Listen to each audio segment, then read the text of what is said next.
Chapter electricity में Ohm's law पढ़ लिया हम लोगों ने और इसके बाद से स्पेसिफिक रेजिस्टेंस पढ़ लिया।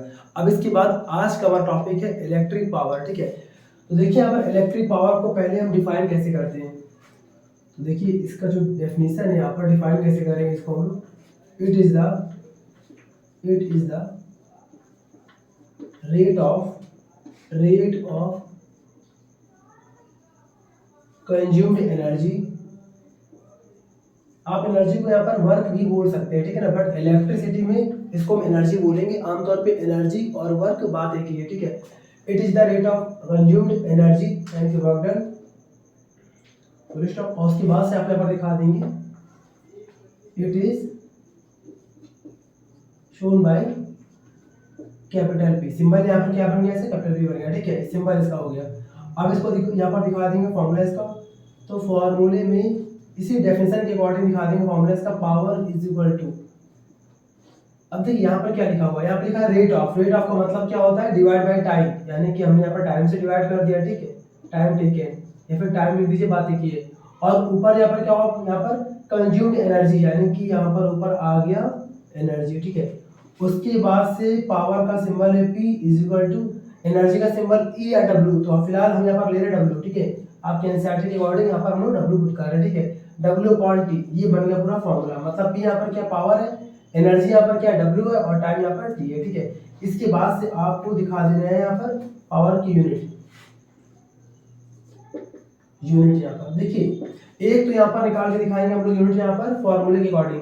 फॉर्मूले में ऊपर लिखा हुआ W, यानी कि वर्क डन। वर्क की यूनिट होती है जूल, तो एक यहाँ पर बन गया जूल अपॉन, और नीचे यहाँ पर क्या है टाइम। टाइम का मतलब यहाँ पर बन गया सेकेंड, ठीक है। उसके बाद से दूसरा देखिए यहाँ पर, दूसरा यहाँ पर क्या होता है कि इलेक्ट्रिक पावर के बारे में बताया गया था, तो फिर साइंटिस्ट के नाम पे इसका नाम रखा गया था वॉट, WAT। तो दूसरा यहाँ पर बन गया WAT वॉट, या फिर इसको शॉर्ट फॉर्म में W ऐसे करके यहाँ पर दिखा देंगे, ठीक है। और इसके अलावा कुछ इसके कन्वर्जन भी आते हैं, ध्यान दीजिएगा। देखिए इलेक्ट्रिक पावर में जो सिंगल वन मार्क के आते हैं क्वेश्चन, उसमें कन्वर्जन आते हैं। जैसे कि उसमें आगे मान लीजिए कि किलोवाट में कितने वाट होते हैं, या फिर मेगावाट में कितने वाट होते हैं, या फिर HP क्या होता है। तो वो कन्वर्जन थोड़ा सा आपको यहाँ पर ध्यान देना है कि कन्वर्जन में कैसे हम लोग एग्जाम में कन्वर्जन की वैल्यू को पुट करेंगे, ध्यान दीजिएगा। देखिए अगर हमसे मान लीजिए बोला है कि 1 किलोवाट, तो देखिए 1 किलोवाट को शॉर्ट में हम लोग ऐसे भी लिख सकते हैं 1 स्मॉल के और W यहाँ पर कैपिटल। तो ये भी हम लोग ऐसे ही पढ़ेंगे 1 किलोवाट। और किलोवाट भी इलेक्ट्रिक पावर की यूनिट होती है, और इसमें कितने वाट होते हैं पूछा जाता है, 10 की पावर 3, यानी कि 1000 इतने वाट यहाँ पर होते हैं, ठीक है। इसके बाद से यहाँ पर फोर्थ यहाँ पर पॉइंट दिखा देंगे हम लोग।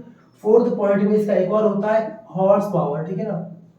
हॉर्स पावर को हम लोग शॉर्ट में लिखते हैं HP, शॉर्ट में कैपिटल H और P डॉट, ठीक है ना। तो हॉर्स पावर का यहाँ पर सिंबल क्या बन गया, HP बन गया। बोला जाता है कि 1 HP में, 1 हॉर्स पावर में कितने वाट होते हैं। तो देखिए यहाँ पे आप प्लान कर लीजिए, हियर 1 HP, यानी कि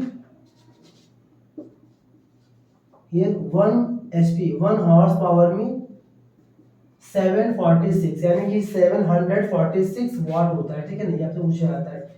इसके बाद से कुछ और देख लीजिए यहाँ पर 1 मेगावाट, यानी कि मेगावाट भी यहाँ पर 1 लिखिए, यहाँ पर 1 लगाओ, शब्द लगाओ। तो मेगावाट भी यहाँ पर क्या है, इलेक्ट्रिक पावर की यूनिट है। और मेगावाट के अकॉर्डिंग कन्वर्जन देखिए, 1 मेगावाट में 10 to the power 6 वाट होता है, ठीक है ना। तो इस तरह से कुछ मेन देखिए यहाँ पर, मेन हमारे यहाँ पर 4 ही है, 1 2 3, और यहाँ पर दिख रहा है हॉर्स पावर, ठीक है। ये जो मेगावाट है ये थोड़ा सा हाई लेवल जाता है हमारा। तो अगर से बोलते हैं अगर कि 1 मेगावाट में कितने वाट होंगे, तो 10 की पावर 6। ये पूरा आपको डिफाइन करना है, एक्सप्लेन करना है आपको इलेक्ट्रिक पावर में, ठीक है। अब इसके बाद आप यहाँ पर पढ़ेंगे कि इलेक्ट्रिक पावर के डिफरेंट टाइप्स के फॉर्मूले कौन कौन से होते हैं। इसे स्क्रीनशॉट ले लीजिए।